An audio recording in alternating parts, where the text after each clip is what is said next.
আমরা এই মর্মে জানি যে ইসলামের সবচেয়ে জঘন্য অপরাধ, সবচেয়ে ঘৃণিত অপরাধ হলো শিরক করা। এবং শিরক এমন একটি অপরাধ যা শিরককারীকে জাহান্নামে নিয়ে যাওয়ার জন্য যথেষ্ট।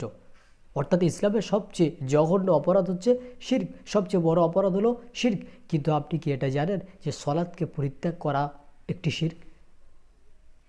রাসূলুল্লাহ সাল্লাল্লাহু আলাইহি ওয়াসাল্লাম তিনি বলেছেন, আনাস রাদিয়াল্লাহু আনহু কর্তৃক বর্ণিত, তিনি বলেন, লাইসা বাইনাল আবদি ওয়া শিরকি ইল্লা তারকুস সালাহ।